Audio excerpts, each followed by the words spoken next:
ஓம் ஆதித்யாய ச சோமாய மங்களாய புதாய ச குரு சுக்ர சனிப்யஸ்ச ராகவே கேதவே நமோ நமः. ஆதித்யாதி நவகிரக தேவதாபியோ நமோ நமः. ஆதித்யாதி நவகிரகங்களை வணங்குகிறேன். என்னுடைய குருநாதரையும் என்னுடைய குலதெய்வத்தையும் வணங்குகிறேன். உலகம் முழுவதும் வாழக்கூடிய என் அன்பு பக்தர்களே, என் அன்பு சொந்தங்களே, மே மாத ராசி பலன்கள், அதே போல் வைகாசி மாத ராசி பலன்கள். வைகாசி மாத ராசி பலன்கள் தமிழ் மாதம் குரோதி வருடம் வைகாசி மாதம். இந்த வைகாசி மாதத்தை பொறுத்தவரையிலே கிரக அமைப்புகள் எப்படி இருக்குன்னு நான் ஃபஸ்ட்டு பார்த்துடுவோம். ஏன்னா எந்தெந்த ராசி கட்டத்தில் 12 ராசியில் எந்த கிரகங்கள் காலபுருஷனுக்கு எப்படி அமைஞ்சிருக்கு அப்படின்னு பார்த்தா தான், தெரிஞ்சுக்கிட்டா தான் உங்கள் தனிப்பட்ட ராசிக்கு எப்படி இருக்கும்னு நம்ம சொல்ல முடியும், கணிக்க முடியும், ஜோதிடத்தை கணிக்க முடியும். அப்போ இது ஒரு வானியல் சாஸ்திரம். கிரக அமைப்புகளை கொண்டு நாளைக்கு நடக்க இருக்கின்ற விஷயத்தை முன்கூட்டியே சொல்லக்கூடிய ஒரு ஜோதிட ரகசியம். ஆமாம். அப்போ இந்த வைகாசி மாதம் சூரிய பகவான் ரிஷப ராசியிலே வீற்றிருக்கிறார். அதோடு மட்டுமல்லாது சுக்கிரன் அங்கே தான் இருக்கார், குரு பகவானும் அங்கே இருக்கின்றார். பாருங்க, 3 கிரகங்கள், சூரியன், சுக்கிரன், குரு, இயற்கை சுபர்கள் மூவரும் ரிஷபராசியில் வீற்றிருக்கிறார்கள். அதே போல காலபுருஷனுக்கு 3, 6 குடையவன் புதன் பகவான் மேஷ ராசியிலும்.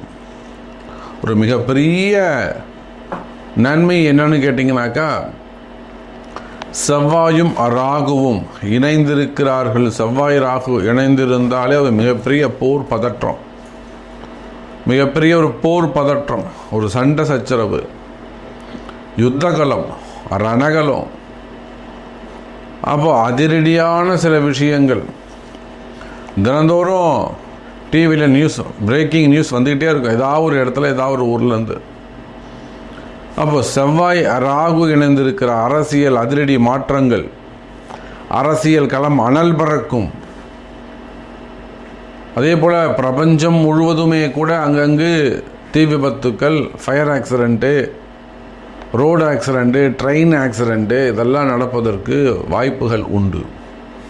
வெயில் சுட்டெரிக்கும், செவ்வாய் ராகு தொடர்பு.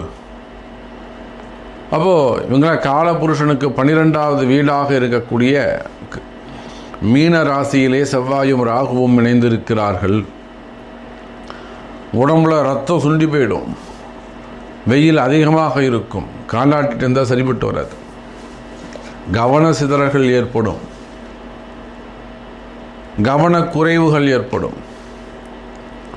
அதே போல சனியும் சந்திரனும் காலபுருஷனுக்கு லாபஸ்தானம் என்று சொல்லக்கூடிய 11வது வீட்டிலே அமைந்திருக்கிறார். அப்போ சனி பகவான் லாபஸ்தானத்தில் இருக்கிறார். எதனால் லாபம்? செவ்வாய் ராகு என்ன உழைக்கிறாங்களோ அதற்கான லாபம், ப்ராஃபிட் சனி பகவான் கொடுக்க போகிறார். இதில் எதுவுமே சம்மந்தப்படாமல் கேது பகவான் கன்னிராசியிலே அமைந்திருக்கிறார். அப்போது இந்த கிரக அமைப்புகளை கொண்டு இந்த வைகாசி மாதம் எப்படி இருக்கும்? காலபுருஷனுக்கு 2வது வீட்டில் சூரியனும் சுக்கிரனும் சூரியனும் குருவும் இணைந்திருக்கிறார்கள். ராஜபோக வாழ்க்கை ஏற்படும். ராஜாங்க துவாரத்திலே ராஜாங்க அனுகூலம் ஏற்படும். அரசு அதிகாரிகளுக்கெல்லாம் அதிக நன்மை ஏற்படும். அரசு அதிகாரிகளுக்கெல்லாம் பல வகையிலும் முன்னேற்றங்கள் ஏற்படும். அரசு அதிகாரிகளுக்கெல்லாம் நல்ல அதிகாரங்கள் கைக்கு வந்து சேரும்.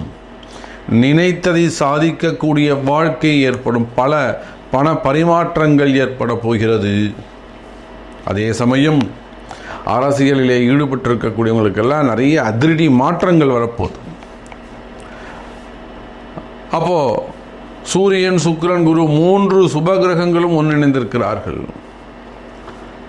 அப்போ இந்த கிரக அமைப்புகளை கொண்டு உங்களுடைய ராசிக்கு இந்த வைகாசி மாதம் என்ன பலன் சொல்கிறது என்பதை பார்ப்போம் வாருங்கள்.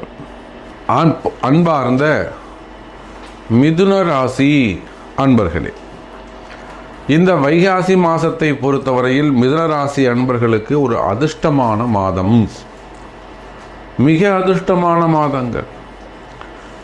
காரணம் என்னன்னு கேட்டிங்கனாக்கா, உங்களுக்கு பாதகாதிபதி என்று சொல்லக்கூடிய குரு பகவான் 12 மறைவு, 3ஆம் அதிபதி என்று சொல்லக்கூடிய சூரியன் 12 மறைவு, 6ஆம் அதிபதி அல்லது 5, 12 கூடிய சுக்கிரனும் 12 மறைவு. அசுப கிரகங்கள் எல்லாம் மிதுன ராசி அன்பர்களே ஒரு விஷயத்தை நீங்கள்லாம் நல்லா புரிஞ்சுக்கிடணும். ஜோதிட ரகசியங்கள் எதை சொல்லுகிறது என்பதை நீங்கள் தெரிந்து கொள்ள வேண்டும்.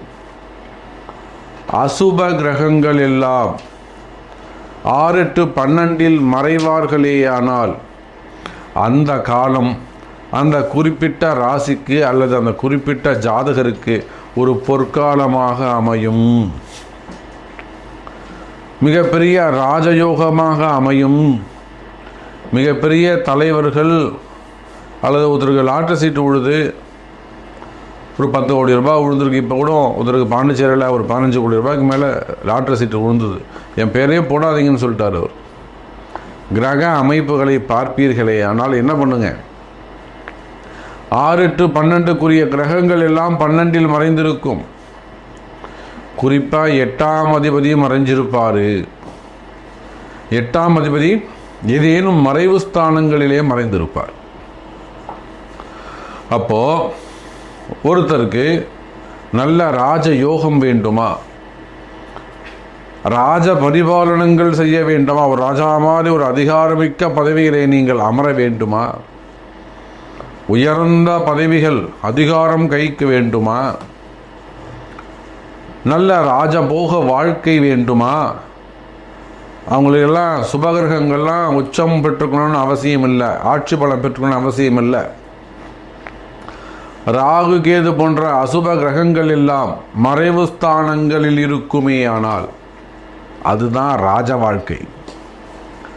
அப்போ மிதுன ராசி என்பர்களே, இந்த மாதத்தை பொறுத்தவரையிலே 12ஆம் அதிபதி 12 மறைவு, 3ஆம் அதிபதி 12 மறைவு, பாதகாதிபதி 12 மறைவு. அப்போ 3, 5, 12, 7 என்று சொல்லக்கூடியது எல்லாமே பாதகஸ்தானங்கள் தான்.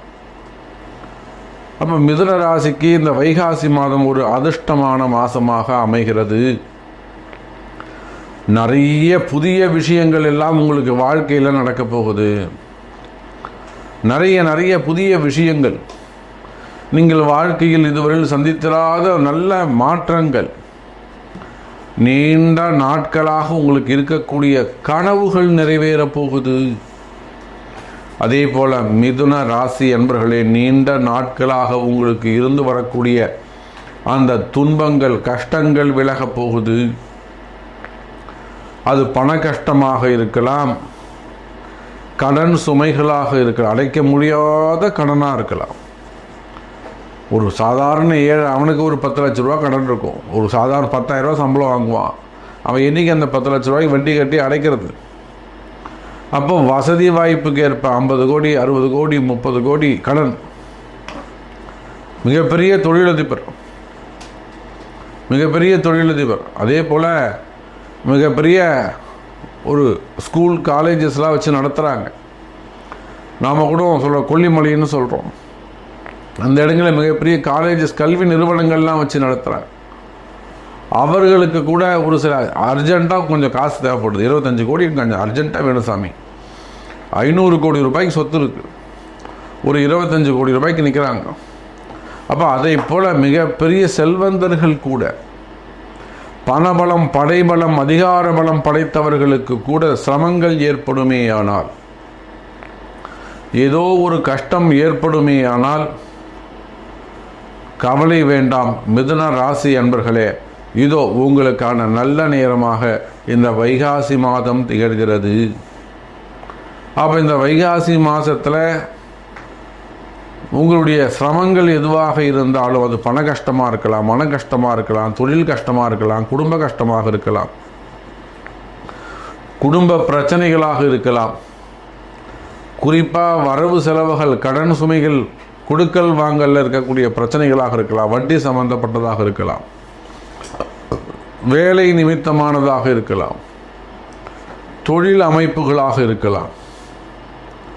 அப்போ எனதருமை மிதுன ராசி நேயர்களே, நீங்கள் எவ்வளவு பெரிய செல்வந்தராக இருந்தாலும், பணபலம் படைத்தவர்களாக இருந்தாலும், அரசு ஆட்சி அதிகாரத்தில் இருக்கக்கூடியவர்களாக இருந்தாலும், அல்லது இராஜாங்கத்வாரத்தோடு அரசாங்கத்தோடு நல்ல நெட்வொர்க், நல்ல தொடர்பு உடையவர்களாக இருந்தாலும், தொழில் அதிபர்களாக இருந்தாலும், உங்களுக்கு எந்த மாதிரியான கஷ்டங்கள் இருந்தாலும் இந்த மாதம், வைகாசி மாதம், கஷ்டத்திலிருந்து விடுவிக்கக்கூடிய மாதமாக அமைகிறது. வரவு செலவுகள் நல்லா இருக்கும், திடீர் அதிர்ஷ்டங்கள் ஏற்படும், வெளிநாட்டு யோகங்கள் ஏற்படும், நிறைய டிராவல் பண்ண வேண்டிய சூழ்நிலை ஏற்படும், வெளிநாடு சென்று வருவதற்கான வாய்ப்புகள் உண்டு. அதே போல் மிதுன ராசி அன்பர்களே, வெளிநாட்டு யோகங்கள் கிடைக்கும். விசா சம்பந்தப்பட்ட பிரச்சனைகள் இருக்குமே, ஆனால் அவை விலகும்.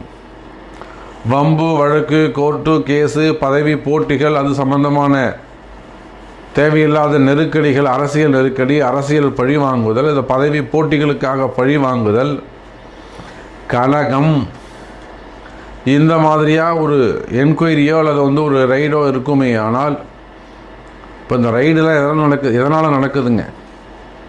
ஒருத்தருக்கு ஒருத்தருக்கு போட்டி பொறாமையில் போட்டு கொடுத்து நடக்கக்கூடியதான் ரைடெலாம்.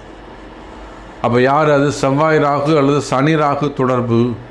நீங்கள் வேணால் உங்கள் ஜாதகத்தை வாங்கி பாருங்கள். சனி ராகு தொடர்பு இருக்கும், கலகம் இருக்கும், அப்போ தான் அந்த வீட்டுக்கு ரைடு போகும். அப்போ அந்த மாதிரியான மறைமுகமான பிரச்சனைகள், செய்வினை கோளாறுகள், மந்திர மாந்திரீக தோஷங்கள், குறிப்பாக எதிரிகளுடைய தொந்தரவுகள் இருக்குமே. ஆனால் கவலை வேண்டாம் மிதுன ராசி அன்பர்களே, இந்த மாதம் ஒரு அற்புதமான மாதம். பலவிதமான நன்மைகள் நடக்கப் போகுது. உத்தியோகம் சிறப்பானதாக இருக்கும், உத்தியோகத்தில் நல்ல முன்னேற்றங்கள் இருக்கும், திருமண தடைகள் விலகும். வயோதிக பருவத்தில் இருக்கக்கூடியவர்கள், 50 வயசு 54 வயசு இருக்கக்கூடிய திருமணமானவர்களுக்கு 2வது கல்யாணம், 3வது கல்யாணம், காதல் திருமணங்கள் கைகூடும். குடும்ப வாழ்க்கையிலே ஒற்றுமை, பிரிந்த உறவுகள் மீண்டும் ஒன்று சேருவதற்கான வாய்ப்புகள் ஏற்படும். குழந்தை பாக்கியம் மேலோங்கும். அப்போ மிதுன ராசி நேயர்களே, இந்த வைகாசி மாதம் உங்களுக்கு அதிர்ஷ்டமான மாதமாக அமைகிறது.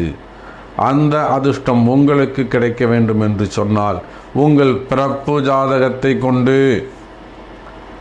அதற்குரிய வழிபாடுகள், பரிகாரங்கள், தீப வழிபாடுகள் செய்து வாழ்க்கையில் வெற்றி பெறுங்கள் என்பதை தெரிவித்துக்கொண்டு மீண்டும் வேறு அற்புதமான பதிவில் சந்திக்கிறேன். நன்றி. நமச்சிவாயம். ஜெய் வராகி.